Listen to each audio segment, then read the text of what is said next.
بسم اللہ الرحمن الرحیم۔ السلام علیکم ناظرین، جب بھی کسی کی حکومت ہوتی ہے وہ پروٹیسٹ کرنے والوں کے خلاف یا طلباء کی تنظیم کے خلاف ہو یا وکلا ہوں یا اساتذہ ہوں، کچھ کم نہیں کرتی ہے۔ لاٹھی چارج کرنا ہو، آنسو گیس پھینکنی ہو، سب کچھ کرتے ہیں۔ اس سے پہلی بھی حکومت جو عمران خان کی حکومت تھی اس میں بھی کافی ایسے واقعات ہوئے کہ صحافیوں کے ساتھ جو زیادتی ہوئی وہ بھی سب کے سامنے ہے، ان کو گھروں سے اٹھایا گیا، ان کو مارا کوٹا گیا، سب کچھ ہوتا رہا۔ لیکن یہ موجودہ حکومت ہے، جو ابھی پچھلا عمران خان صاحب کا جو 25 مئی کا جلسہ تھا، اس کے اندر جو کچھ ہوا وہ کچھ ایسا تھا کہ جیسے لگتا تھا کہ یہ اتنا ظالمانہ رویہ میں تصور بھی نہیں کر سکتا تھا کہ یہ لوگ شریفوں کی جو حکومت جو سی ہے وہ اس قسم کی حرکات کریں گی۔ میں آپ کو ایک ویڈیو دکھاتا ہوں جس کے اندر باقاعدہ پولیس والے نوجوانوں کے ناخون کھینچ رہے ہیں پلاس سے، اور اتنا تکلیف دہ یہ چیز ہے کہ جس کی کوئی انتہا نہیں۔ بچوں کے ناخون کھینچ رہے ہیں، اور کتنی تکلیف اور کتنی اذیت دینے والی بات ہے کیونکہ ناخون کھینچے جا رہے ہیں۔ یہ آپ ملاحظہ کیجئے گا، پھر آگے چلتے ہیں۔ یہ دیکھیں، یہ دو پولیس والے ہیں اور انہوں نے یہ بچے کا ناخون کھینچ کیا، اور اس کی جو حالت ہوئی ہوگی وہ تو آپ سوچ بھی نہیں سکتے کہ کس حالت میں اس کا ناخون کھینچ کے، کیونکہ اس کو معذور کر دیا، لے کے بالکل اس کی حالت خراب کر کے رکھ دی ہے۔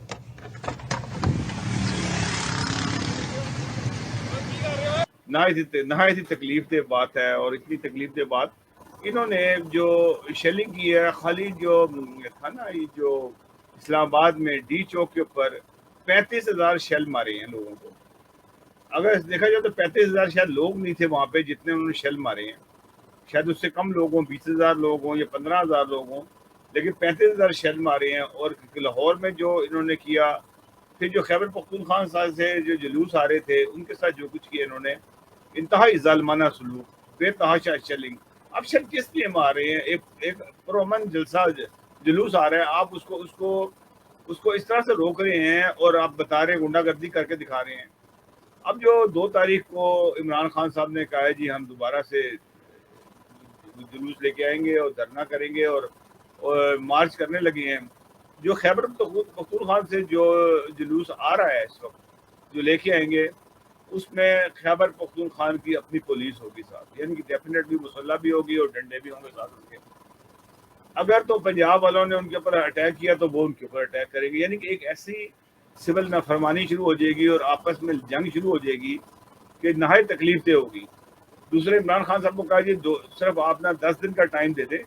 10 دن کے اندر یہ حکومت جو ہے برخاست ہو رہی ہے۔ لیکن عمران خان جو ہے اس کو کسی طریقے سے ماننے کے لیے تیار نہیں ہے۔ وہ کہتے ہیں جی پہلے بھی ہم سے دھوکہ کیا گیا، انہی لوگوں نے دھوکہ کیا، اب بھی ہم سے دھوکہ کیا جا رہا ہے، تو ہم کسی بھی صورت ماننے کو تیار نہیں ہیں۔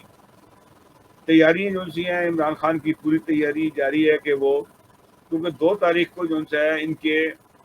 وہ جو 6 دن کا کہا تھا، 6 دن تو میرا خیال ہے کہ شاید پہلی تاریخ کو ختم ہو جائے، تو یہ 2 تاریخ کو اپنا پورا باقاعدہ لانگ مارچ کریں گے۔ اور انہوں نے کافی لوگوں کو لے دے کی ہے، خاص طور پہ شیخ رشید کے ساتھ عمران خان کے ذاتی اختلافات پیدا ہو گئے ہیں، کیونکہ شیخ رشید جو کچھ کر رہا تھا وہ ہم نے بھی کہا تھا یہ ڈرامے بازی کر رہا ہے، صرف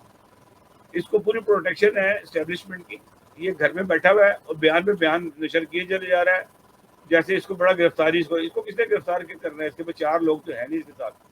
تو اس نے شور مچا رہا تھا اور الٹے سیدھے بیان دے رہا تھا جو عمران خان کے۔ اسی نے پہلا بیان دیا جس سے عمران خان کی خاصی بےزتی ہوئی۔ اس نے یہ کہا کہ جی اصل میں تو یہ ان کی تیاری پوری نہیں تھی۔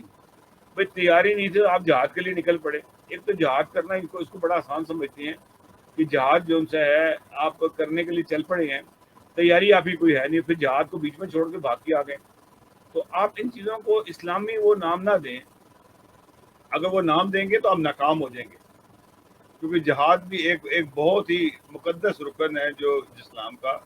اور اس کو اس کی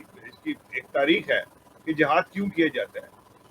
اور جس طرح آپ ہر جھگڑے کو، ہر چیز کو آپ جہاد دے دیں اور آپ جہاد کی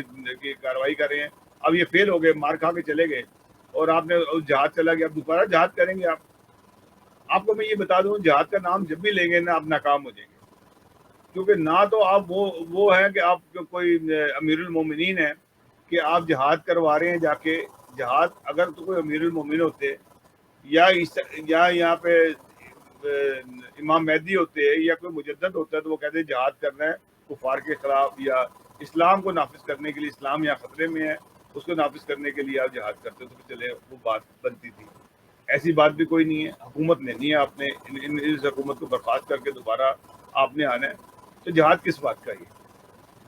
جہاد نہیں ہے۔ جہاد ہونے کے لیے آپ کو بھی ان جو جہاد کی ریکوائرمنٹ ہے اس کو پورا کرنا ہوتی ہے، وہ ریکوائرمنٹ آپ کی پوری نہیں ہوتی ہے اور آپ جہاد کرتے چل پڑتے ہیں۔ بہرحال مسئلہ یوں سے ہے، ابھی یہ بحث کا نہیں ہے، بات یہ ہے کہ آپ جب بھی کریں اس قسم کے نام لیں گے تو آپ ناکامی ہوگی، آپ ایسا مت کریں۔ آپ عوام کے لیے کام کر رہے ہیں، آپ ان کی فلاح بہبود کے لیے کام کر رہے ہیں، کتنے لوگ آپ کے ساتھ صحیح ہیں کتنے نہیں ہیں، زیادہ تر لوگ تو منافق ہی آپ کے ساتھ ہیں، تو منافقوں کے ساتھ مل کے جہاد تو ہوتا نہیں ہے۔ یہ اب ایک اقتدار کی ایک جنگ ہے جس میں ہم نے شیخ رشید کے لیے میں نے پہلے بھی کئی دفعہ کہا کہ شیخ رشید جو ہے نا آپ کو اینڈ ٹائم پہ کبھی بھی دھوکہ دے دے گا، یہ دے دیں گے، یہ چودھری آپ کو دھوکہ دیں گے، یہ چودھری ہے نا یہ گجرات کے، یہ سب سے بڑے فراڈی ہیں، یہ بھی آپ کو دھوکہ دیں گے، شیخ رشید بھی آپ کو دھوکہ دے گا، یہ جتنے آپ لوگ پھر رہے ہیں۔ ہاں اماد اظہر، یاسمین راشد، یہ لوگ ٹھیک ہیں، ایسے مخلص لوگوں کو اپنے ساتھ لے کے چلیں، جو پی ٹی آئی کے پرانے لوگ ہیں، عمر چیمہ ہے اس کو اعتماد دیں، اس کو لے کے چلیں، اس کو آئندہ بھی بڑے اپنے عہدہ دیں پی ٹی آئی کا۔ یہ لوگ ہیں جو آپ کے ساتھ ہمیشہ جانثار رہیں گے، آپ کے ساتھ چلیں گے، لوگوں کو ساتھ لے کے نہ چلیں کہ جو لوگ آپ کو راستے میں چھوڑ دیں۔ ناظرین اب دیکھتے ہیں 2 تاریخ کو کیا ہوتا ہے، اس سے پہلے شاید آج کل میں پھر اور کوئی تبدیلی آئے گی تو انشاءاللہ آپ سے بات کریں گے۔ اللہ حافظ۔